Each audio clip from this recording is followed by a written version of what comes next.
শ্রী শ্রী রামকৃষ্ণ কথামৃত শৃঙ্খলিত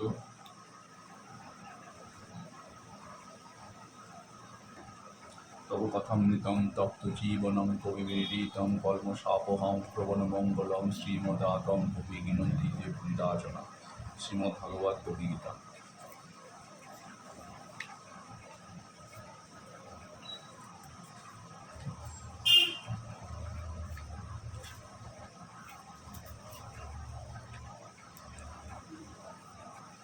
মনিকা ঠাকুর শ্রী রামকৃষ্ণের সংক্ষিপ্ত চরিতামৃত। ঠাকুর শ্রী রামকৃষ্ণ হুগলি জেলার অন্তর্পাতি কামারপুকুর গ্রামে এক সৎ ব্রাহ্মণের ঘরে ফাল্গুনের শুক্লা দ্বিতীয়া তিথিতে জন্মগ্রহণ করে।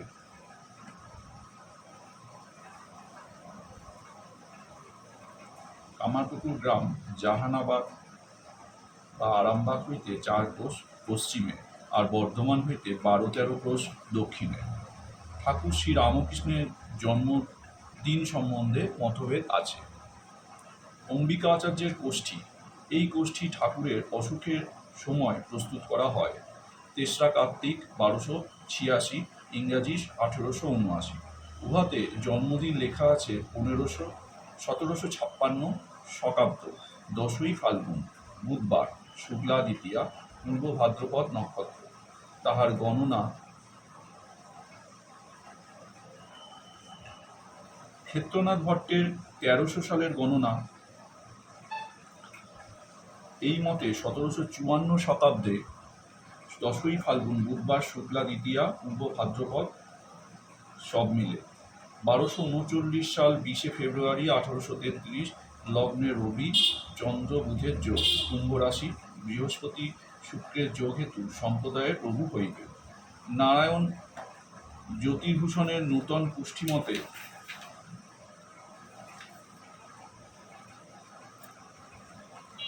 যাহা মঠে প্রস্তুত, এই গণনা অনুসারে 1242 সালে 6ই ফাল্গুন বুধবার 1836, 17ই ফেব্রুয়ারি ভোর রাত্রি 4টা ফাল্গুন শুক্লা দ্বিতীয়া ত্রিগ্রহের যোগ নক্ষত্র সব মিলে কেবল অম্বিকা আচার্যের লিখিত 10ই ফাল্গুন হয় না। 1757,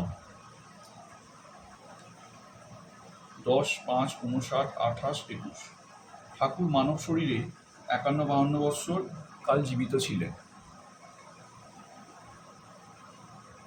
ঠাকুরের পিতা ওম ক্ষুদিরাম চট্টোপাধ্যায় অতি নিষ্ঠাবান ও পরম ভক্ত ছিলেন। মা চন্দ্রমণি দেবী সরলতা ও দয়ার প্রতিমূর্তি ছিলেন। পূর্বে তাহাদের দেরে নামক গ্রামে বাস ছিল। কামারপুকুর হইতে 1.5 ক্রোশ দূরে সেই গ্রামস্থ জমিদারের হইয়া মোকদ্দমায় ক্ষুদিরাম সাক্ষ্য দেন নাই। পরে স্বজন লইয়া কামারপুকুরে আসিয়া বাস করেন। ঠাকুর শ্রী রামকৃষ্ণের ছেলেবেলার নাম গদাধর। পাঠশালে সামান্য লেখাপড়া শিখিবার পর বাড়িতে থাকিয়া রঘুবীরের বিগ্রহ সেবা করিতেন। নিজে ফুল তুলিয়া আনিয়া নিত্য পূজা করিতেন। পাঠশালে শুভঙ্করী ধাঁধা লাগত। নিজে গান গাইতে পারিতেন, অতিশয় সুকণ্ঠ। যাত্রা শুনিয়া প্রায় অধিকাংশ গান গাহিয়া দিতে পারিতেন।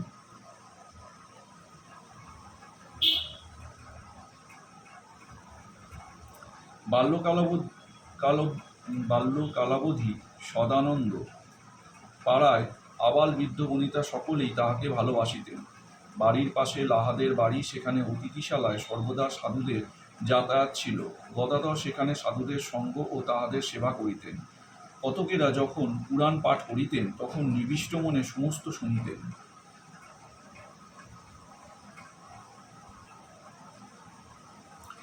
এইরূপে রামায়ণ, মহাভারত, শ্রীমদ্ ভাগবত কথা সমস্ত হৃদয়ঙ্গম করিলেন। একদিন মাঠ দিয়া বাড়ির নিকটবর্তী গ্রাম আনুরে যাইতেছিলেন। তখন 11 বৎসর বয়স। ঠাকুর নিজ মুখে বলিয়াছেন, হঠাৎ তিনি অদ্ভুত জ্যোতি দর্শন করিয়া বাহ্যশূন্য হয়েন। লোকেরা বলিল, মূর্ছা ঠাকুরের ভাবসমাধি হইয়াছিল।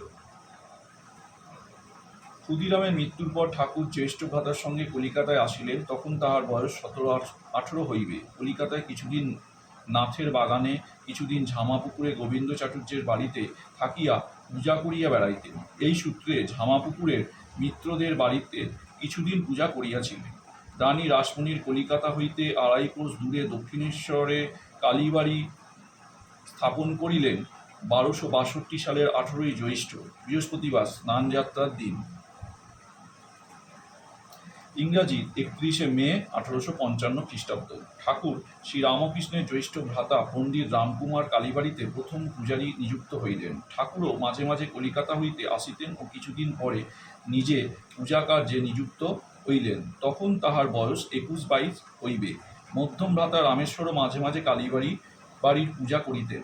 তাহার ২ পুত্র, শ্রীযুক্ত রামলাল ও শ্রীযুক্ত শিবরাম ও এক কন্যা শ্রীমতী লক্ষ্মী দেবী।